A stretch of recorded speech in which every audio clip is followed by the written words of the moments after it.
Hello नमस्कार साथियों, स्वागत है आप सभी का आज की बेहतरीन क्लास में। वीडियो को जल्दी से जल्दी आप लोग शेयर कर दें और चैनल को सब्सक्राइब करें। अगर चैनल पर नए हैं तो चैनल को सब्सक्राइब करें और सभी दोस्तों के साथ शेयर करें। आज की क्लास आज है 9 फरवरी 2023 और आज से आप सभी के लिए डेली सुबह क्लास आ जाया करेगी। तो देखिएगा, आज का पहला प्रश्न ऑपरेशन दोस्त। ऑपरेशन दोस्त चलाया गया। अब ये देखिएगा किसके लिए चलाया जाएगा।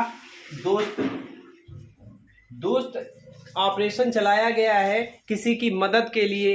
इस तरीके के जो नाम होते हैं राहत या दोस्त, तो ये समझ लीजिएगा काहे के लिए, किसी की मदद के लिए चलाए गए। तो देखिएगा इसको मदद के लिए चलाया गया। हाल ही में एक बहुत बड़ी घटना हुई है। कहां पर? तुर्की और सीरिया में। तुर्की और सीरिया में बहुत बड़ी घटना हुई, वहां पर भूकंप आया। अब देखिए तीव्रता कितनी थी। तुर्की तुर्की और सीरिया तुर्की और सीरिया, यहाँ पर एक बहुत बड़ी घटना हुई। वहां पर भूकंप आया और भूकंप की तीव्रता बहुत ही ज्यादा थी। देखिएगा उसमें बहुत जनहानि का नुकसान भी हुआ है। 7.8 कितनी तीव्रता थी? लगभग 7.8, 7.5 से अधिक तीव्रता का यहाँ पर भूकंप आया। तीव्रता कितनी थी? 7.8 मैग्नीट्यूड की तीव्रता थी यहाँ पर। तुर्की और सीरिया, यहाँ पर दोनों जगहों पर बहुत ही जनहानि का नुकसान हुआ, जिसमें भारत द्वारा पूरी सहायता दी गई और लगातार सहायता दी जा रही है। देखिएगा उसी लिए ऑपरेशन दोस्त चलाया गया। यहाँ से स्क्वाड भेजे गए, बचाव दल भेजे गए। कौन भेजा गया? बचाव दल भेजा गया। राहत सामग्री भेजी गई, जिसमें महिलाएं और पुरुष शामिल थे। जो दस्ता भेजा गया था, जैसे एनडीआरएफ की टीम भेजी गई और नौसेना भेजी गई, आर्मी भेजी गई, एयरफोर्स की सेना भेजी गई। तो वहां पर राहत और सुरक्षा कर्मियों के लिए वहां पर भेजी गई सुरक्षा कर्मी। देखिएगा ऑपरेशन दोस्त तो काहे के लिए चलाया गया? तुर्की और सीरिया में जो भूकंप आया है, भूकंप की तीव्रता कितनी थी? 7.8। इनको राहत पहुंचाने के लिए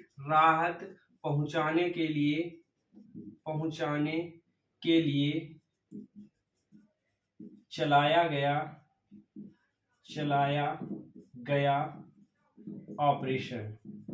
ऑपरेशन। तो ये ऑपरेशन काहे के लिए चलाया गया? तुर्की और सीरिया में राहत सामग्री पहुंचाने के लिए। देखिएगा तुर्की और सीरिया में राहत सामग्री पहुंचाने के लिए हर तरीके से वहां पर सहायता की जा रही है। राहत सामग्री की आपूर्ति की जा रही है। चिकित्सा सहायता और उपकरण, राहत सामग्री, चिकित्सा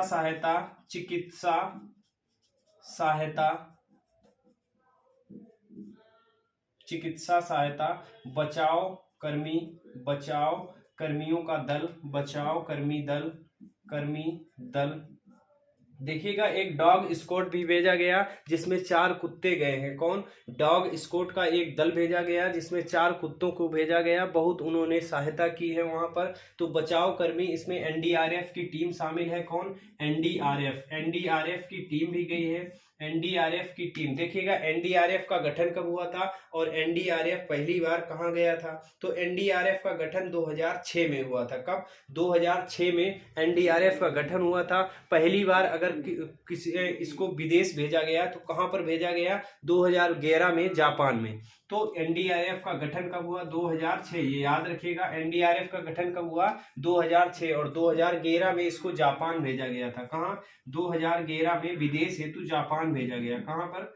जापान भेजा गया था। गठन कब हुआ था? 2006। गठन आपको याद रखना। एनडीआरएफ से एक क्वेश्चन और बनता है। एनडीआरएफ की पहली महिला टुकड़ी कहां पर शुरू की गई? तो महिला टुकड़ी कहां पर तैनात की गई?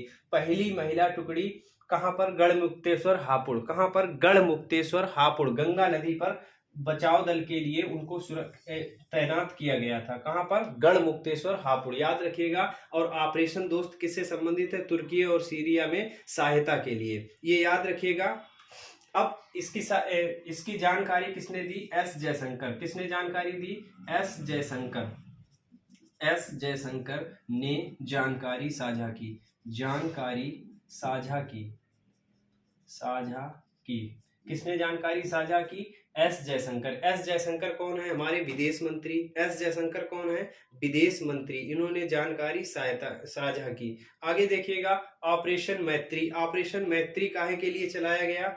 ऑपरेशन मैत्री तो इसको कहां पर चलाया गया था? नेपाल में। कहां पर? नेपाल में सुरक्षा के लिए। जिस तरीके से यहां पर सुरक्षा की जा रही है ऑपरेशन दोस्त चला के, उसी तरीके से ऑपरेशन मैत्री। अब देखिएगा, मैत्री भी दोस्त की तरीके से होता है, तो ये समझ लीजिएगा ये काहे के लिए? सुरक्षा के लिए चलाए गए। तो ऑपरेशन मैत्री भी ये कहां पर चलाया गया था? नेपाल में, भारत के द्वारा। नेपाल में भारत के द्वारा। भारत के द्वारा। आगे देखिएगा, ऑपरेशन गंगा। ऑपरेशन गंगा कब चलाया गया था? तो इसको ऑपरेशन गंगा को यूक्रेन से नागरिकों को वापस लाने के लिए। कहां से? यूक्रेन से। यूक्रेन में फंसे नागरिकों को वापस लाने के लिए, अपने देश वापस लाने के लिए इसको चलाया गया था। याद रखिएगा, ऑपरेशन गंगा किससे संबंधित है? यूक्रेन से वापस लाने के लिए, यूक्रेन। और ऑपरेशन वंदे भारत, तो ऑपरेशन वंदे भारत, वंदे भारत समझ लीजिएगा कि जो सभी जगह पर लोग थे, कहां पर? विदेशों में सभी जगह फंसे हुए लोग थे, उनके लिए ऑपरेशन वंदे भारत चलाया गया था। विदेशों में फंसे लोग। अब कब फंसे थे ये? कोविड के टाइम। कब? कोविड-19 के टाइम। कोविड-19 के समय जो फंसे लोग थे विदेश में, लॉकडाउन लग गया था, तो वहां से लाने के लिए ऑपरेशन वंदे भारत चलाया गया था। ऑपरेशन समुद्र सेतु देखिएगा, ये भी चलाया गया था, ऑपरेशन समुद्र सेतु। इसको भी उसी टाइम चलाया गया था। समुद्र के जरिए जो लोग लाए गए थे, किसके जरिए? समुद्र के जरिए जो लोग लाए गए थे उनके लिए ये ऑपरेशन चलाया गया था। समुद्र द्वारा लोगों को लाने के लिए ऑपरेशन समुद्र सेतु चलाया गया था। समुद्री मार्गों द्वारा लोगों को वापस लाने हेतु समुद्री मार्गों द्वारा लोगों को वापस स्वदेश लाने के लिए इसको अपनाया गया था। ऑपरेशन समुद्र सेतु इसको चलाया गया था। आगे देखिएगा, दूसरा प्रश्न, बीकानेर हाउस में मूर्तिकला का उद्घाटन। बीकानेर हाउस में मूर्तिकला का उद्घाटन किया गया। किसका उद्घाटन किया गया? मूर्तिकला का उद्घाटन किया गया। मूर्तिकला पार्क का उद्घाटन किया गया। किसका उद्घाटन किया गया? मूर्तिकला पार्क लिख लीजिएगा। किसका उद्घाटन किया गया? मूर्तिकला पार्क का उद्घाटन किया गया। तो मूर्तिकला पार्क का उद्घाटन किया गया। अब देखिएगा, ये क्वेश्चन इंपॉर्टेंट क्यों हो जाता है? क्योंकि क्वेश्चन कंफ्यूजिंग का है। बीकानेर हाउस, तो आप बीकानेर समझेंगे, तो बीकानेर में अब हुआ कहां पर इसका उद्घाटन कहां पर हुआ है? नई दिल्ली में। कहां पर? नई दिल्ली में इसका उद्घाटन किया गया। नई दिल्ली में उद्घाटन किया गया। अगर उद्घाटन की बात करें किसके द्वारा किया गया? 5 फरवरी 2022 को 2023 5 फरवरी 2023 को इसका उद्घाटन किया गया उषा शर्मा द्वारा। किसके द्वारा? उषा शर्मा द्वारा इसका उद्घाटन किया गया। अब उषा शर्मा की बात करते हैं। उषा शर्मा कौन है? जिन्होंने मूर्तिकला पार्क का उद्घाटन किया बीकानेर हाउस में। बीकानेर हाउस की बात करेंगे, ये कहां पर है? नई दिल्ली में। कहां पर? नई दिल्ली में। तो बीकानेर हाउस में इसका उद्घाटन किया गया उषा शर्मा द्वारा। उषा शर्मा कौन है? ये है मुख्य सचिव, और मुख्य सचिव कहां की? राजस्थान। अब बीकानेर राजस्थान में है, तो इसीलिए ये राजस्थान की उषा शर्मा कहां की है? राजस्थान की। कहां की है? राजस्थान की है। याद रखिएगा, उषा शर्मा ने उद्घाटन किया। ये कहां की है? राजस्थान की। और राजस्थान की है कौन? मुख्य सचिव। लिख लीजिएगा, चाहे राजस्थान की मुख्य सचिव।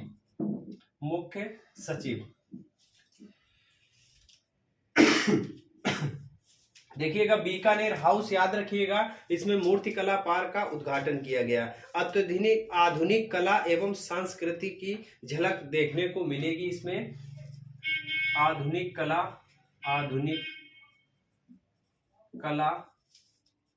व संस्कृति, आधुनिक कला व संस्कृति से भरपूर होगा, संस्कृति से भरपूर। इसमें आधुनिक कला एवं संस्कृति, हमारी जो संस्कृति है या राजस्थान की जो संस्कृति है उसको देखने को मिलेगा। अब देखिएगा, मूर्ति कला पार्क का उद्घाटन किया गया।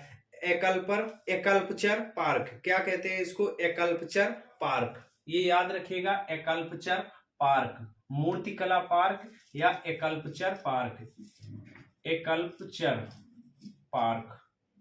आगे देखिएगा, आगे अगर बात करेंगे, एशिया का सबसे बड़ा हेलीकॉप्टर मैन्युफैक्चरिंग हब, एशिया का सबसे बड़ा मैन्युफैक्चरिंग हब काहे का? हेलीकॉप्टर का। इसका उद्घाटन कहां पर किया गया? ये याद रखिएगा, 4-5 क्वेश्चन बहुत ही इंपॉर्टेंट है। जो पीएम मोदी ने इसका उद्घाटन किया, कहां पर किया गया? कर्नाटक में। कहां पर? कर्नाटक में। देखिएगा, एक वहां पर उद्घाटन किया गया है। इंडिया एनर्जी वीक, एनर्जी से संबंधित ये भी क्वेश्चन है, एनर्जी, तो एनर्जी याद रखिएगा, एनर्जी से संबंधित एक हाइड्रोजन फ्यूल से चलने वाली ट्रक का उद्घाटन किया गया। किसका? हाइड्रोजन फ्यूल से चलने वाले ट्रक का उद्घाटन किया गया। एक सोलर कॉक का उद्घाटन किया गया जो सौर ऊर्जा से चलने वाला है, खाना पकाने वाला यंत्र है। अब उसका उद्घाटन किया गया, वो किसके द्वारा बनाया गया? इंडियन ऑयल के द्वारा बनाया गया। इसी तरीके से वहां पर इंडिया एनर्जी, एनर्जी को बढ़ावा देने के लिए, सौर ऊर्जा को बढ़ावा देने के लिए वहां पर कार्य किया गया, हरित एनर्जी को बढ़ावा देने के लिए। तो ये सब उद्घाटन कहां पर किए गए? कर्नाटक में। याद रखिएगा, इसी में एशिया का सबसे बड़ा हेलीकॉप्टर मैन्युफैक्चरिंग हब का भी उद्घाटन पीएम मोदी द्वारा कर्नाटक में किया गया। इंडिया एनर्जी वीक का उद्घाटन भी कर्नाटक में किया गया। कहां पर? कर्नाटक में। तो ये याद रखिएगा। आगे, सीमा पार यूपीआई का भुगतान शुरू करने वाला पहला यूपीआई ऐप कौन सा है? तो यूपीआई ऐप कौन सा है? फोन पे। कौन सा? फोन पे ने शुरू की है, फोन पे। फोन पे, भारत का जो फोन पे है, इसने विदेशों में सेवाएं शुरू कर दी हैं। आगे देखिएगा, व्हाट्सएप चैटबॉट, व्हाट्सएप चैटबॉट किसने शुरू किया? ये इसको हमने कल पढ़ाया था, व्हाट्सएप चैटबॉट। तो बच्चों के लिए शुरू किया गया। किसके लिए? बच्चों के लिए। बाल आयोग द्वारा शुरू किया गया। और कहाँ के बाल आयोग द्वारा शुरू किया गया? तो दिल्ली बाल आयोग द्वारा। किसके द्वारा? दिल्ली बाल आयोग, बाल आयोग, दिल्ली बाल आयोग द्वारा शुरू किया गया। हमने कल पढ़ाया था, दिल्ली महिला आयोग की अध्यक्ष वर्तमान में कौन है? स्वाति मालीवाल। और देश की अगर बात करें तो भारत की हमारे महिला आयोग की अध्यक्ष कौन है? तो उसकी महिला आयोग की अध्यक्ष कौन है? रेखा शर्मा। आगे देखिएगा, तीसरा प्रश्न, दुनिया की सबसे प्रतिभाशाली छात्रा, दुनिया की सबसे प्रतिभाशाली छात्रा। देखिएगा, एक इसमें रजिस्ट्रेशन होता है, इसके बाद टेस्ट होता है, रजिस्ट्रेशन के बाद टेस्ट होता है, और टेस्ट में जो नंबर 1 पे, दुनिया में नंबर 1 पे। अब दुनिया में कैसे? देखिएगा, इसमें 76 देश शामिल थे। किसमें? इसमें 76 देश शामिल थे, जिसमें 15,000 से अधिक छात्र शामिल थे।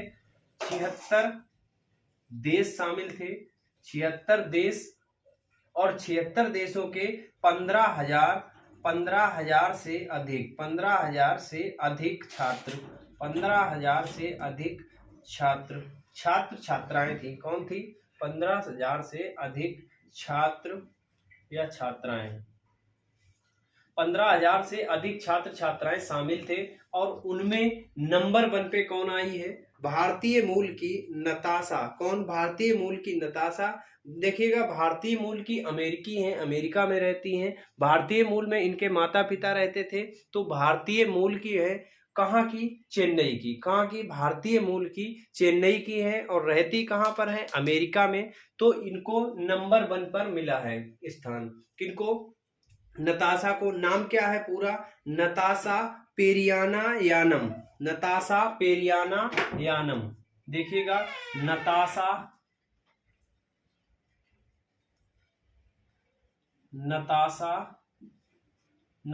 नाम याद रखिएगा। क्या नाम? नताशा। और पूरा नाम इनका क्या है?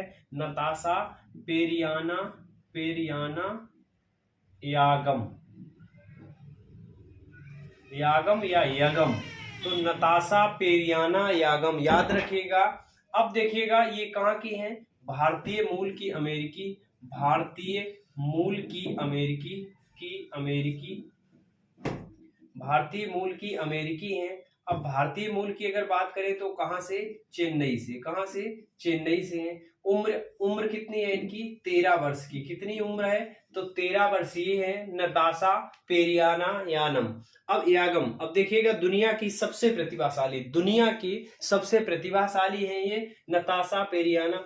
अब देखिएगा ये 13 वर्ष की हैं, चेन्नई की हैं, भारतीय मूल की है।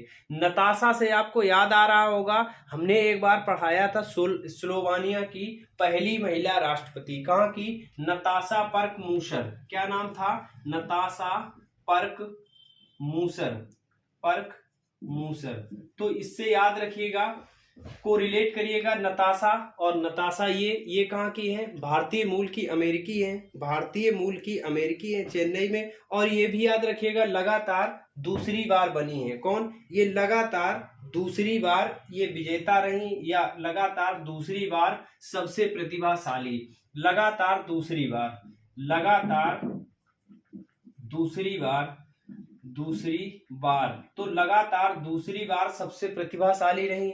इसी में नाम याद रखिएगा, नताशा पर्क मूसर, स्लोवानिया की पहली महिला राष्ट्रपति, कहाँ की, स्लोवानिया की, स्लोवानिया की पहली महिला राष्ट्रपति। आगे देखिएगा, आगे डॉक्टर पैगी मोहन, डॉक्टर पैगी मोहन को पुरस्कार मिला था हाल ही में, काहे का पुरस्कार इनको दिया गया था, डॉक्टर पैगी मोहन, तो मातृभूमि, काहे का, मातृभूमि बुक ऑफ द ईयर 2023, मातृभूमि बुक ऑफ द ईयर 2023 का पुरस्कार किनको मिला था, तो डॉक्टर पैगी मोहन। देखिएगा काहे का, बुक ऑफ द ईयर, काहे का, मातृभूमि, मातृभूमि बुक ऑफ द ईयर, मातृभूमि book of the year, book of the year 2023, मातृभूमि बुक ऑफ द ईयर 2023 का अवार्ड मिला था। दुनिया के सबसे लोकप्रिय नेता, दुनिया के सबसे लोकप्रिय नेता कौन, किस लिस्ट में किसका सबसे टॉप पर नाम आया है, पीएम मोदी जी का, किसका, पीएम मोदी जी का दुनिया में सबसे टॉप पर रहे ये रिकी केज, रिकी केज हमने पढ़ाया था, इनको तीसरी बार पुरस्कार मिला है, कौन सा, ग्रेमी अवार्ड। तो ग्रेमी अवार्ड तीसरी बार पाने वाले पहले भारतीय हैं जिनको 3 बार ग्रेमी अवार्ड मिला। 2015 में मिला था, इसके बाद दूसरी बार कब मिला था, 2022 में, और 23 में फिर मिल गया ग्रेमी अवार्ड 2023। तो ग्रेमी अवार्ड 3 बार पाने वाले, याद रखिएगा। ग्रेमी अवार्ड किससे संबंधित होता है, तो म्यूजिक से संबंधित होता है, किससे, संगीत कला से संबंधित होता है। आगे देखिएगा, पहला हाइड्रोजन से चलने वाला ट्रक, पहला हाइड्रोजन से चलने वाला ट्रक कैसा, भारतीय। अब किसके द्वारा बनाया गया, तो पीएम मोदी द्वारा हरी झंडी दिखाई गई इसको। ये भी हाइड्रोजन हरित से संबंधित है, किससे, हरित फ्यूल से संबंधित है, हरित ईंधन से संबंधित है। पहला हाइड्रोजन से चलने वाला ट्रक किसके द्वारा बनाया गया, तो रिलायंस द्वारा, किसके द्वारा निर्मित किया गया, बनाया गया, रिलायंस द्वारा। रिलायंस और अशोक लीलैंड ने मिलकर बनाया है। लॉन्च किसके द्वारा किया गया, रिलायंस द्वारा। हरी झंडी किसने दिखाई, तो हरी झंडी पीएम मोदी द्वारा हरी झंडी दिखाई गई। आगे देखिएगा, चौथा प्रश्न, दुग्ध का प्रथम उत्पादक देश, या प्रथम दुग्ध उत्पादक देश की अगर हम बात करेंगे तो प्रथम उत्पादक देश अपना बन गया है, अपना देश भारत। देखिएगा जो रिपोर्ट आई है उसमें अपना देश भारत नंबर 1 पे है। इसके बाद दूसरे नंबर की अगर बात करें तो दूसरे नंबर पे कौन है, अमेरिका। प्रथम दुग्ध उत्पादक देश कौन सा बना है, अपना देश भारत। प्रथम दुग्ध उत्पादक देश अपना देश भारत। और पीछे किसको किया है, या दूसरे नंबर की अगर बात करें तो दूसरे स्थान पर कौन है, दूसरे स्थान पर अमेरिका। कौन है दूसरे स्थान पर, अमेरिका। अब देखिएगा प्रथम दुग्ध उत्पादक देश, याद रखिएगा प्रथम दुग्ध उत्पादक देश कौन सा बना है, भारत। अगर पशुधन की बात करें तो पशुधन, भारत में पशुधन की अगर बात करें सबसे नंबर 1 पे कौन सा राज्य है, सबसे नंबर 1 पर उत्तर प्रदेश राज्य है। भारत में राज्य भारत में राज्य की अगर बात करें तो भारत में प्रथम दुग्ध उत्पादक राज्य, अगर पशुधन की बात करें, पशुधन यूपी है, और दुग्ध में इसमें भी यूपी है। याद रखिएगा, पशुधन में यूपी और दुग्ध उत्पादन में भी उत्तर प्रदेश का स्थान है। ये भारत की बात हो गई। और देश स्तर पर अगर बात करें तो प्रथम स्थान भारत का है और दूसरे स्थान पर अमेरिका है। देखिएगा, केंद्रीय मत्स्य पशुपालन और डेयरी मंत्री वर्तमान में कौन है? केंद्रीय मत्स्य पशुपालन और डेयरी मंत्री पुरुषोत्तम रूपाला। अगर पुरुषोत्तम रूपाला, ये नाम याद रखिएगा, पुरुषोत्तम रूपाला। ये कौन है वर्तमान में? डेयरी मंत्री। भारतीय जो डेयरी मंत्रालय है, डेयरी मंत्री, तो ये डेयरी मंत्री हैं। मत्स्य उत्पादन के मंत्री हैं किसके? मत्स्य उत्पादन, केंद्रीय मत्स्य उत्पादन और पशुपालन डेयरी मंत्री हैं। याद रखिएगा, पुरुषोत्तम रूपाला। 2021 और 22 की जो रिपोर्ट आई थी वैश्विक रूप से, उसमें 24%, मतलब पूरे विश्व का 24% दुग्ध उत्पादन कौन करता है? अपना देश भारत। कौन करता है? अपना देश भारत। देखिएगा, जो 2021-22 की रिपोर्ट थी, 21-22 की रिपोर्ट में पूरे विश्व का 24%, कितना? 24% दुग्ध उत्पादन, 24% दुग्ध उत्पादन कौन करता है? अपना देश भारत। तो ये याद रखिएगा, पूरे विश्व का 24% अपना देश भारत उत्पादन करता है वैश्विक रूप से। किसमें? वैश्विक रूप से। अगर दूध की बात करें तो 22 करोड़ टन, कितना? 22 करोड़ टन उत्पादन होता है। 22 करोड़ टन याद रखिएगा। 2021-22 में ये महत्वपूर्ण है, 24%। विश्व स्तर पर 24% दुग्ध का उत्पादन कौन करता है? अपना देश भारत। आगे देखिएगा, अगर सब्जी उत्पादन की बात करें, किसकी? सब्जी उत्पादन की अगर बात करें तो सब्जी उत्पादन में भारत का कौन सा स्थान है? देखिएगा, सब्जी उत्पादन में भारत का दूसरा स्थान है। कौन सा? दूसरा स्थान है भारत का। अगर पहले की बात करें तो फर्स्ट स्थान पर आता है चाइना। कौन है पहले स्थान पर? चीन। तो सब्जी उत्पादन में भारत दूसरे स्थान पर है और चाइना पहले स्थान पर है। अगर सब्जी उत्पादन में भारत के राज्यों की बात करें तो प्रथम स्थान पर उत्तर प्रदेश है। पहले कौन था? पहले उत्तर प्रदेश था, इसके बाद कौन सा हुआ था? पश्चिम बंगाल। पश्चिम बंगाल के बाद फिर से उत्तर प्रदेश ने अपना स्थान ले लिया है। उत्तर प्रदेश याद रखिएगा, भारत में सब्जी उत्पादन में उत्तर प्रदेश टॉप पर है। कौन सा अब है? उत्तर प्रदेश टॉप पर है। आगे देखिएगा, दुग्ध क्रांति की अगर बात करें तो ये दूध से संबंधित है। दूध को बढ़ावा देने के लिए दुग्ध क्रांति को अन्य नाम से भी जानते हैं। देखिएगा, दुग्ध क्रांति के लिए ऑपरेशन फ्लड चलाया गया था। और श्वेत क्रांति किससे संबंधित है? दुग्ध से। श्वेत क्रांति दूध को बढ़ावा देने के लिए, दुग्ध उत्पादन को बढ़ावा देने के लिए ऑपरेशन फ्लड चलाया गया था। Operation flood. कौन सा? ऑपरेशन फ्लड चलाया गया था। ऑपरेशन फ्लड चलाया कब गया था? 1970 में। कब चलाया गया था? 1970 में ऑपरेशन फ्लड चलाया गया था दुग्ध को बढ़ावा देने के लिए, भारत में दुग्ध को बढ़ावा देने के लिए। और मुख्य रूप से ये चलाया कहां पर गया था? गुजरात में। कहां पर मुख्य रूप से चलाया गया था? गुजरात में। अब देखिएगा, अगर श्वेत क्रांति के जनक की बात करें कि श्वेत क्रांति के जनक कौन है, तो श्वेत क्रांति को विश्व स्तर पर बढ़ावा देने के लिए कौन जाने जाते हैं? वर्गीज कुरियन। श्वेत क्रांति के जनक के रूप में कौन जाने जाते हैं? वर्गीज कुरियन। ये याद रखिएगा, वर्गीज कुरियन। इन्होंने अमूल की स्थापना की थी। किसकी स्थापना की थी? अमूल की स्थापना की थी। एक सहयोगी संस्था है, कौन सी? अमूल। याद रखिएगा। आगे देखिएगा, भूरी क्रांति। अब क्रांतियों की अगर बात करें तो क्रांतियां आपको जाननी चाहिए। भूरी क्रांति किससे संबंधित है? रजत क्रांति किससे संबंधित है? भूरी क्रांति किससे संबंधित है? देखिएगा, भूरी क्रांति याद कैसे रखेंगे? भूरी क्रांति। अब भूरी, हम लोग जब डीएपी खरीदने जाते हैं तो उसका कलर कैसा होता है? काला या भूरा। तो भूरे से याद रखिएगा भूरी क्रांति। किससे संबंधित है? खाद से। किससे संबंधित है? खाद से।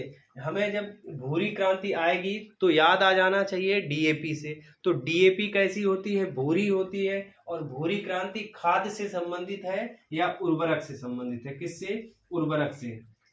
आगे देखिएगा रजत क्रांति। रजत क्रांति या सिल्वर क्रांति ये किससे संबंधित है? अंडा उत्पादन से। किससे? अंडा उत्पादन से। आगे देखिएगा, आगे अगर बात करें कृष्ण क्रांति, इसको काली क्रांति के नाम से भी जानते हैं, कृष्ण क्रांति या काली क्रांति, ये किससे संबंधित है? पेट्रोलियम से। किससे? पेट्रोलियम से। आगे देखिएगा गुलाबी क्रांति।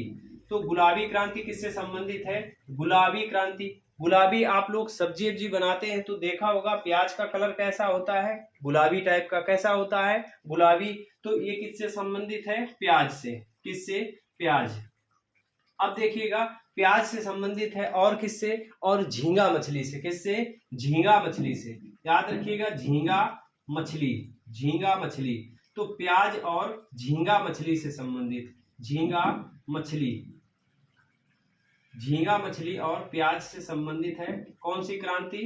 तो गुलाबी क्रांति। आगे देखिएगा पीली क्रांति, ये किससे संबंधित है? तिलहन उत्पादन से। तिलहन से। और हरित क्रांति। हरित क्रांति किससे संबंधित है? फसलों से संबंधित। किससे? फसलों या खाद्यान्न से संबंधित है। तो फसल उत्पादन को बढ़ावा देने के लिए हरित क्रांति लाई गई थी। कब? 1965-66 में। कब लाई गई थी? 1965-66 में हरित क्रांति को बढ़ावा देने के लिए, फसल उत्पादन को बढ़ावा देने के लिए हरित क्रांति चलाई गई थी। मुख्य रूप से कहां पर चलाई गई थी? तो पंजाब और गुजरात में। इसका ज्यादातर फायदा कहां पर मिला था? पंजाब और गुजरात में।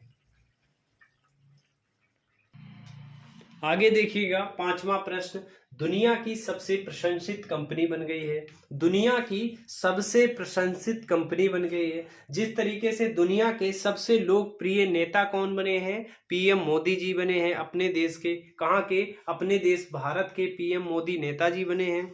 उसी तरीके से दुनिया की सबसे प्रशंसित कंपनी, ये भी भारत की कंपनी है। दुनिया की सबसे प्रशंसित कंपनी है कौन सी? तो टीसीएस। कौन सी कंपनी? टीसीएस। आप लोग ऑनलाइन एग्जाम देने जाते हैं उसमें भी टीसीएस आईओएन डिजिटल जोन जो होता है वो टीसीएस ही चलाती है। तो दुनिया की सबसे प्रशंसित कंपनी कौन सी बन गई है? टीसीएस। टाटा कंसल्टेंसी सर्विसेज कौन सी है? टाटा कंसल्टेंसी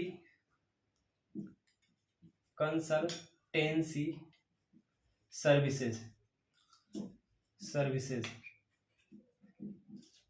अब देखिए ये सबसे ज्यादा मुख्य रूप से काहे पर काम करती है?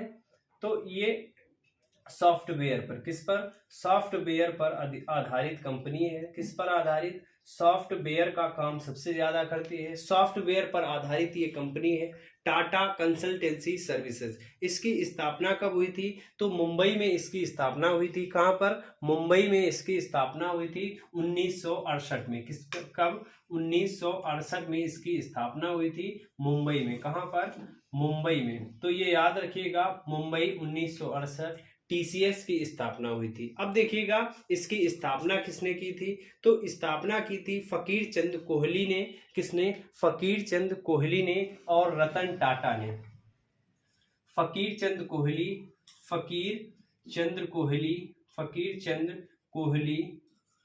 और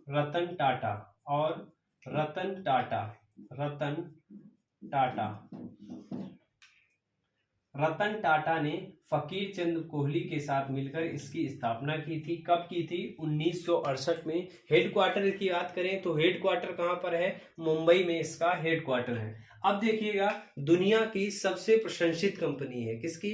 दुनिया की सबसे प्रशंसित कंपनी है। तो पत्रिका कौन सी आई है जिसमें ये सूची जारी की गई है कि सबसे प्रशंसित कंपनी है? कोई भी पत्रिका या सूची तो जारी की गई होगी। किसके द्वारा? फॉर्च्यून पत्रिका के द्वारा। किसके द्वारा? फॉर्च्यून पत्रिका के द्वारा ये सूची जारी की गई है। किसके द्वारा? फॉर्च्यून पत्रिका।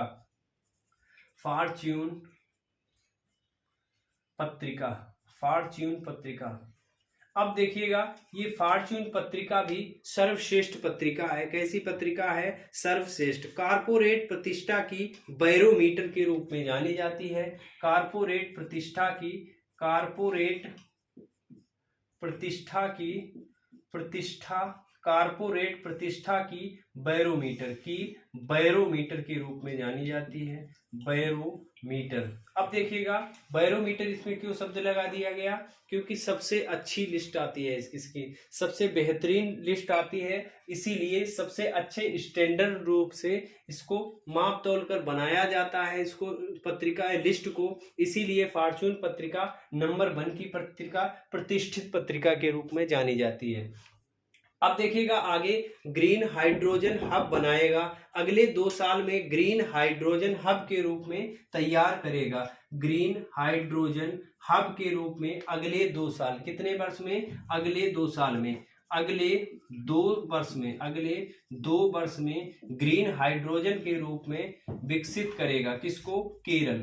कौन करेगा, केरल। तो ये याद रखिएगा कौन सा राज्य अपने आप को ग्रीन हाइड्रोजन हब के रूप में विकसित करेगा, कौन करेगा, केरल। आगे देखिएगा आर्द्रभूमि संरक्षण अभियान, आर्द्रभूमि संरक्षण अभियान किसके द्वारा और कहां पर चलाया गया, तो भूपेंद्र यादव द्वारा इसकी लॉन्चिंग हुई, किसकी, आर्द्रभूमि संरक्षण अभियान। चलाया कहां पर गया, गोवा में। कहां पर चलाया गया, गोवा में। देखिएगा आर्द्रभूमि संरक्षण अभियान कहां पर चलाया गया, गोवा में ये अभियान चलाया गया। अब देखिएगा किसके द्वारा, अगर बात करें किसके द्वारा चलाया गया, तो भूपेंद्र यादव के द्वारा चलाया गया, भूपेंद्र यादव। अब ये कौन मंत्री हैं, तो ये एक मंत्री हैं, भारत के केंद्रीय मंत्री। काहे के केंद्रीय मंत्री हैं, पर्यावरण वन एवं जलवायु, किसके, पर्यावरण वन और जलवायु मंत्री हैं, पर्यावरण वन एवं जलवायु मंत्रालय, जलवायु मंत्रालय। आगे देखिएगा पीएम कुसुम योजना का विस्तार, पीएम कुसुम योजना का विस्तार कब तक के लिए कर दिया गया, तो 2026 तक के लिए पीएम कुसुम योजना का विस्तार कर दिया गया। अब देखिएगा ये संबंधित किससे थी, तो पीएम कुसुम योजना, याद रखिएगा इसका विस्तार तो 2026 तक किया गया, ये कम पूछे जाने की संभावना है। अब ये करंट में क्वेश्चन आ गया है, तो इसके पीछे की डिटेल, पीएम कुसुम योजना किससे संबंधित है, महत्वपूर्ण क्वेश्चन है, पीएम कुसुम योजना किससे संबंधित है। अब देखिएगा किससे संबंधित है, सोलर पंप से संबंधित है, किससे, सोलर पंप, सौर ऊर्जा को लगा करके उससे जो पंप चलाए जाते हैं उससे संबंधित है। तो सोलर पंप से संबंधित है, किससे संबंधित है, सोलर पंप की योजना पीएम कुसुम योजना चलाई गई थी, इसका विस्तार 2026 तक के लिए कर दिया गया। कब तक के लिए कर दिया गया है, 2026 तक के लिए। इसी तरीके के बेहतरीन कंटेंट के साथ बने रहिए हमारे चैनल के साथ, वीडियो को ज्यादा से ज्यादा शेयर करिएगा सभी दोस्तों के साथ। धन्यवाद, जय हिंद।